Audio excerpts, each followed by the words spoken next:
Perampokan berdarah di rumah pengusaha sate di Boyolali, Jawa Tengah berlatar belakang dendam kesumat. Tersangka berdalih sakit hati kerap ditagih utang oleh istri pengusaha sate. Sadisnya, tersangka membunuh anak tak berdosa usia 6 tahun dan melukai istri pengusaha sate hingga kritis.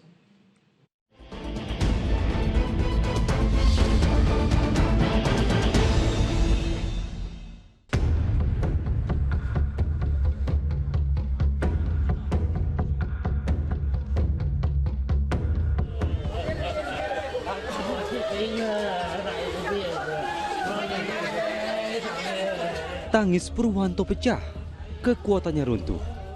Ia ambruk hingga harus dipopong keluarga dan polisi masuk ke dalam rumahnya di Desa Pengkol, Karanggede, Boyolali, Jawa Tengah. Ia tidak menyangka, di saat sedang merantau mencari nafkah di Singkawang, Kalimantan Barat, anak keduanya yang berusia 6 tahun dihabisi perampok. Pasangan hidupnya juga kritis akibat mengalami penganiayaan berat. Kedua korban ditemukan oleh keluarga yang datang ke rumah. Tidak hanya keluarga, para tetangga juga larut dalam kesedihan melihat kondisi kedua korban yang mengenaskan. Saya disuruh ke rumahnya yang sini, pokoknya ada gawat gitu, isinya ada apa ya? Isinya gawat nih saja saya langsung ke sini gitu. Terus kondisi korban di dalam gimana? Kondisi korban di dalam waktu Bapak kesini tadi udah tergeletak, ibunya tergeletak, anaknya di kamar mandi. Polisi yang melakukan olah TKP dan memeriksa saksi mengungkap pelaku perampokan berjumlah 1 orang dan membawa kabur motor korban. Tim khusus Satreskrim Polres Boyolali dan Jatan Ras Polda Jawa Tengah dibentuk guna memburu pelaku. Pelaku menggunakan senjata tajam tentunya untuk melukai korban. Ya. perkiraan Berapa pelaku indikasikan? Untuk pelaku diindikasikan sejumlah 1 orang pelaku saja. Kurang dari 24 jam, tersangka perampokan dan pembunuhan di rumah Purwanto dibekuk di Kudus, Jawa Tengah. Pria bernama Agus Ratmono, rupanya tetangga korban. Ia berdalih tega berbuat sadis lantaran dendam ditagih utang oleh korban.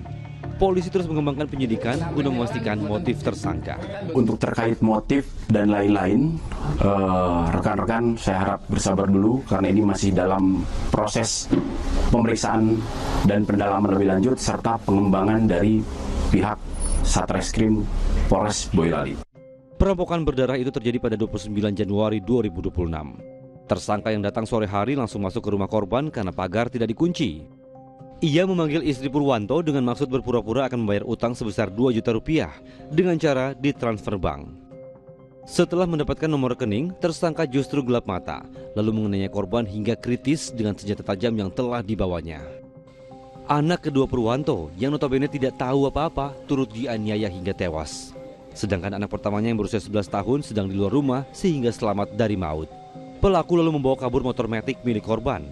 Motor yang dicuri itulah menjadi salah satu petunjuk bagi polisi menangkap tersangka. Gara-gara utang piutang, Purwanto kehilangan buah hati yang dicintainya. Keluarga meminta tersangka dihukum seberat-beratnya.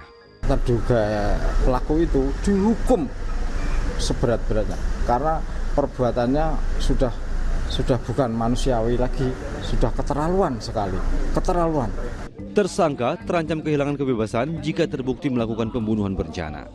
Pria 42 tahun itu terancam hukuman mati, penjara seumur hidup atau kurungan maksimal 20 tahun. Yulianto melaporkan dari Boyolali, Jawa Tengah.